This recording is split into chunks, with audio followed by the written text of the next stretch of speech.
Well, Elon Musk issues a statement on X to X users saying, "You are the media now," and some people don't like that very much. Hi, everybody. I'm Bill Whittle here with Steve Green and Scott Ott, and one of the people in question as we record this is Jim, is it Van de Hey, the president of Axios? He just gave a speech at a press club and basically called Elon's claim that the people, that the user base is the media now. He said it's a BS claim, and he didn't say BS. And then he went on this rant about how hard it is to be a journalist and how special they are and how wonderful they are and how highly trained they are and how dedicated to truth and objectivity they are. And I'm just laughing out loud in my car. People are looking at me like I've lost my mind, like I've got the funniest new comedian on the record. I can't see I'm laughing so hard. Scott, you got a degree in did you get a degree in journalism? Yeah. You got a degree. I knew you went to journalism school. I met their lofty requirements. There is certainly a case to be made that journalism is a profession, and that there are in a world where professional journalists have integrity, there are standards and practices and methods of doing things. So it is an actual field and an actual study. What Van de Hey is saying is that regular people can't possibly be journalists because what he thinks he's saying is they can't be journalists because we have all of this special training and all of these checks and balances and layers of editorial staff and all the stuff we heard back in the pajamas media days and so on. But what he's really saying is you can't call yourselves the media because we're the media. This is the priesthood. You're not in it and we are. Yeah. I think in a sense, there is a thing about being a journalist that would qualify you to be a professional journalist. And it's the simplest thing in the world. It's the thing that they teach you on day one in Journalism 101 in college. And that is the basic structure of a news story.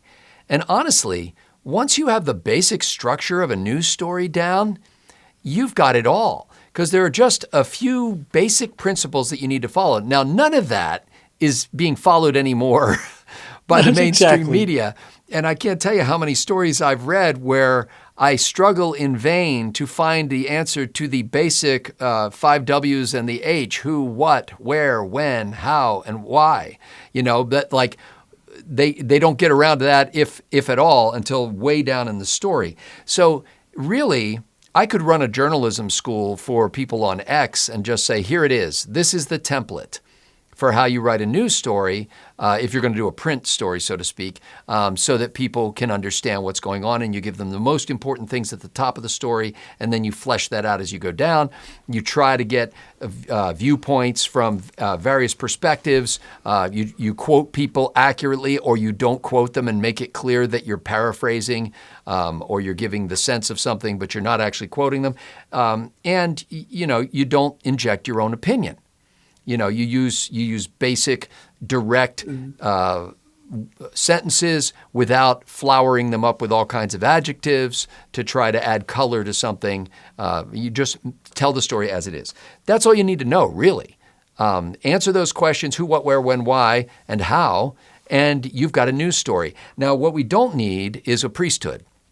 We don't need people, and I've told this story probably numerous times here, but I went to a journalism conference years ago in Harrisburg, Pennsylvania, where they were sitting around the room bemoaning the fact that people don't trust us as much as they should, and that we should be like doctors or lawyers, where we should have a degree, a certificate.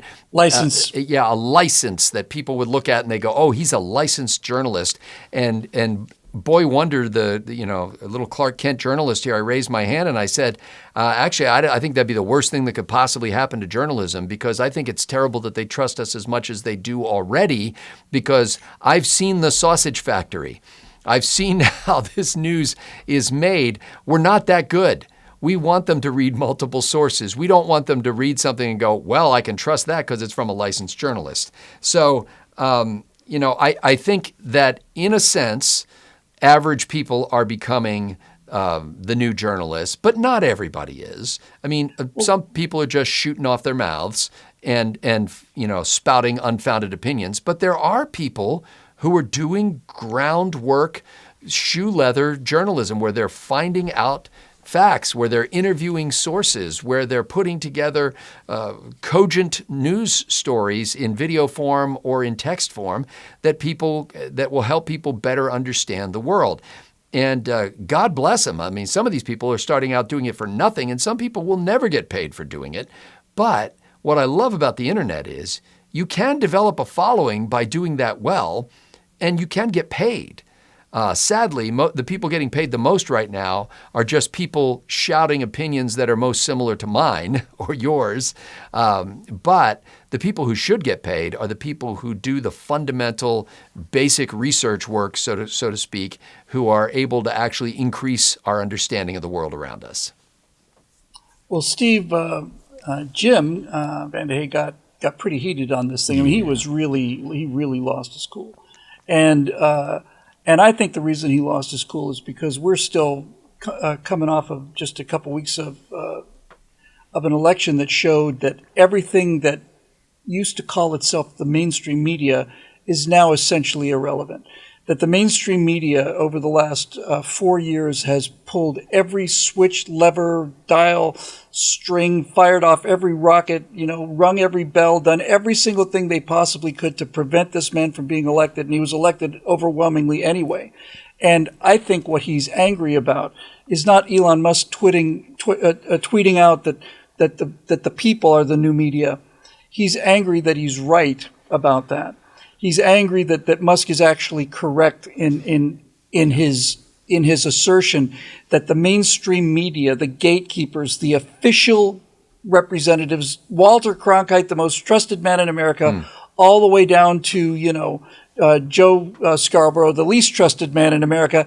It is over. It's game over. The wreckage is still on the field. There's cleaning up left to be done, but they no longer control the narrative. And that's what he is, if you'll pardon the kid's expression, so butthurt about, I think. Yeah, and the reason Van de Hey is so upset is all the reasons you listed, and also one other you didn't. And what he wants is the impossible. And this is why it's such a toddler tantrum. The media used to have great power because it had great credibility. Whether or not that credibility was actually deserved or not is another matter, because we didn't have the blogosphere like we started to get 20 plus years ago. We didn't have social media on Twitter, X, like we do today, which really helped to shatter that myth, I guess I would say, of credibility. So what Van de Hey wants, he wants all the power while doing everything to destroy that credibility. It's not just that they're getting exposed. We watched the media for years now just absolutely beclown themselves time and time and time again, and they still want the power that comes with the credibility that they squandered.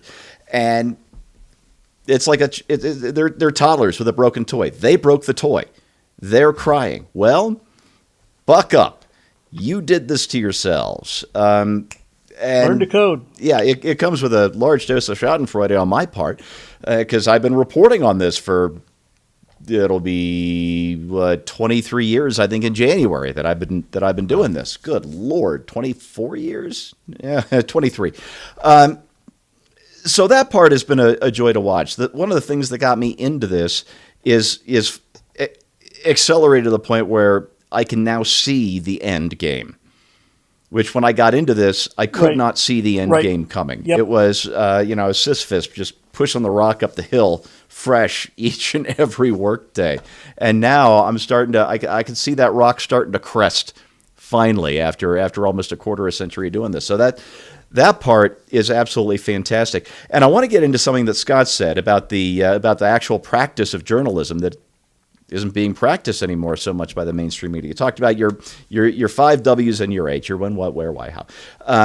I just leave one out. Anyway, who? All of those things are supposed to be in the lead, L-E-D-E, the lead sentence. They're all supposed to be packed into this first sentence so that your reader goes, okay, this is what the story's about, and then you get into the details and the facts of the story, and you better check out your facts. When I grew up, you still thought of the grizzled old editor, right?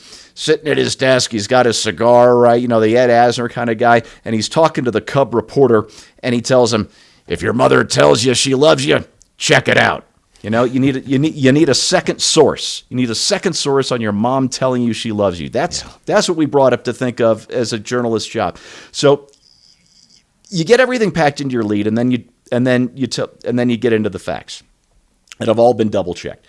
Now what we get, you don't get all your 5 W's and your H in the lead anymore. What you get is a personal story. Jim Jackson was sitting under a tree feeding the ducks last November when suddenly it occurred to him. Exactly. It's like, for the love of God. You get the personal narrative before you ever get to the lead, because they're not in the business of journalism. They're not in the business of reporting the news. They're in the business of establishing a narrative. And you establish a narrative by telling a story. That's what a narrative is. And so I started reading what should have been a news report. I'm like, why am I reading about Jim sitting under the tree feeding the damn ducks? What's going on? They're trying to sell you something. They're trying to sell you on a narrative without you even realizing it. So that by the time you get to the facts, which may or may not have been double checked, you already in the back of your brain know what you're supposed to feel about this news story. That's what they're doing. It isn't journalism, and they're upset because the rest of us know it, because the journalism, Musk is right, it's going on X, and I love it. Yep. They're not journalists anymore, and they haven't been for a long time. They are now narrators, and they create the narrative, which is the official view of everything. All the smart people understand that we believe this way about abortion, we believe this way about global warming, we believe this way about clean energy, we believe this way about everything. These are the official positions, and we are simply here to narrate a series of cherry-picked facts to make sure that you rubes out there in flyover country are able to catch on to the stuff that we want you to do so that we can control you more. One of the funniest parts of Jim's rant there was when he was talking about journalism is hard. It's really, really hard. Oh, shut up, you have to learn how to go out and source stories. You have to do the shoe leather. You have to do the reporting. You have to do all these other things. And I'm thinking, you're almost right, Jim. You're almost right. What you're really saying is, being a journalist with integrity is hard. That's what you're really saying. But that's not what you do. You were the guys who ran with the whole Steele dossier, Donald Trump, Russian misinformation thing. You didn't do any foot leather on that. You didn't check into that. You didn't demand the release of the Epstein clients the same way you demanded the release of the Pentagon Papers or who broke into the Watergate complex. You have a narrative, and you are there to promote the narrative. You're typists. You belong to the steno pool. It's MSDNC. You don't fool anybody anymore. And the fact that you're having such a temper tantrum is telling me that you understand that a guy like Joe Rogan, basically a stand-up comedian, mixed martial arts fanatic, is able to sit down and interview Donald Trump and draw 70 million views for it because he was able to ask him intelligent questions in a format that you guys are no longer capable of doing. It's not that you are so concerned that people don't even respect you or listen to you anymore. You know you've been replaced.